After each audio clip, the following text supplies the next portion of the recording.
always on in your room, and somebody listening and waiting for you to issue a command.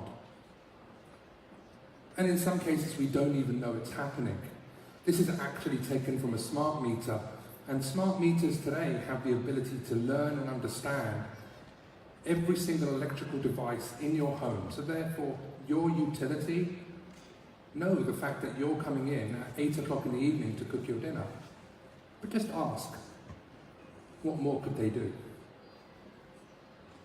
Is it possible that you may be off sick and you're on your treadmill at 8 o'clock at night and your utility can contact the insurance provider and say, isn't he supposed to be sick? Why is he on the treadmill at this time? And what's even more remarkable is if we decrease the polling interval, they can even tell what TV shows you're watching. I've said in the past that utilities can potentially have more data than Facebook, and absolutely they can. So what do? Most of my talks are relatively depressing. But I want to stress that there is a new way of approaching the way that we look at the information, the devices that we purchase. And actually I was reminded of this just recently with Boxlock. Boxlock are a company that we worked with, or actually we didn't work with. They effectively produce a smart connected padlock. And our researchers, what we found was we could unlock this padlock by bypassing all of the verification and security of this particular device. Now, that's a bad thing if you're producing a security device. So what we did was we contacted them and we said, look, dear Boxlock, did you know that there's a problem with this device? Did you know that it can be bypassed?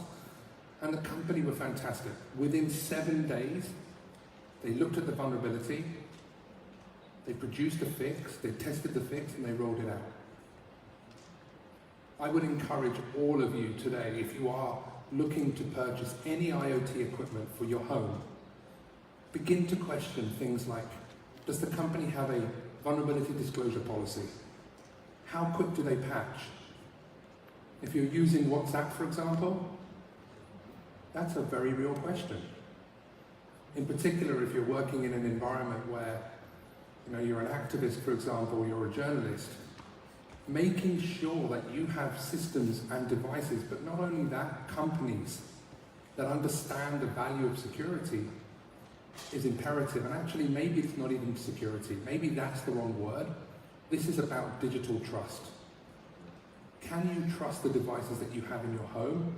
Can you trust the applications that are in your device? And can you trust the company that's actually providing this? And are they doing right by you? Are they doing right by your family? And in some cases, there are companies that do that. And we have to begin to do this today. In many cases we talk about cybersecurity and big countries doing hacking events and taking over devices, taking over systems, but there's a global industry out there. Citizen Lab did a tremendous piece of work in which they identified the customers of 2 companies that provide surveillance tools or malware for sale. And the countries aren't the big countries that we read about, but they're the likes of Mongolia or Turkmenistan or other smaller countries. And these individual countries are migrating from traditional to cyber offensive capabilities. This is more than life and death, and I'm reminded of this because we found a campaign being run by a threat actor called the Sun Team, and they were tracking potential defectors out of North Korea, and they were installing spyware on these devices to learn about every single thing that these individuals were doing, talking to, where they were. You can't tell me cybersecurity is about computers. That is life and death. And as we move towards this world in which everything becomes connected, the only privacy you had was your own home, and now that's gone. And what's worse is you're buying the devices and putting them into your home, allowing large corporations the visibility, introducing vulnerabilities into your life. So we've got to begin to address these issues today. I'm absolutely adamant that if we potentially, as a market, as a society, began to demand better products, we will begin to see less of these issues. Because the world today frightens me. Even the Winter Olympic Games were targeted and compromised by a nation state. 337 organizations associated with the Winter Olympic Games were targeted via a persistent threat designed specifically to exfiltrate information associated with the Games. And that's just one of 100 different stories that we can talk about. Whether it's the Winter Olympic Games, whether it's the electricity power grid, even whether it's my home computer or my home mobile phone, there are active campaigns being conducted all of the time with the sole purpose of targeting you and me. And what's worse, I think, for me, is they're being successful. CryptoLocker was a ransomware campaign which in itself netted criminals almost $1 billion.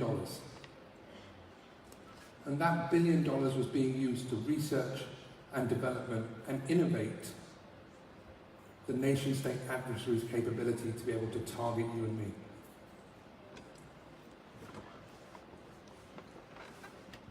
I've got a few minutes now to perhaps not only summarize, but perhaps just to emphasize why this matters. I started my career in IT on a help desk. And the reality is that everything we did was perceived as an IT-related issue.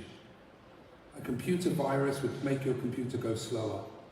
And yet in 2015 and 2016, a computer virus was designed specifically to disrupt the Ukrainian power grid. Not once, but twice. The net result of that, large parts of an entire nation went into darkness. Traffic lights stopped working. Every home was plunged into darkness. And yet, we still talk about this as an IT-related issue. The challenge that we face, I think, the fundamental biggest challenge that we face as a society is our absolute dependence on technology. There is no backup plan. And conversely, the biggest opportunity we have is our dependence on technology.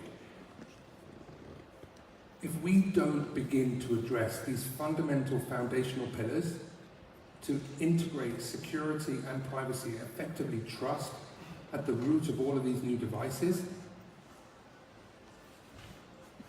then I am absolutely concerned for the future, because within 12 to 18 months to 24 months, we're going to start to see automated self-driving cars on the street. They're going to be making decisions, and it's going to be your family that you're going to entrust in a computer system.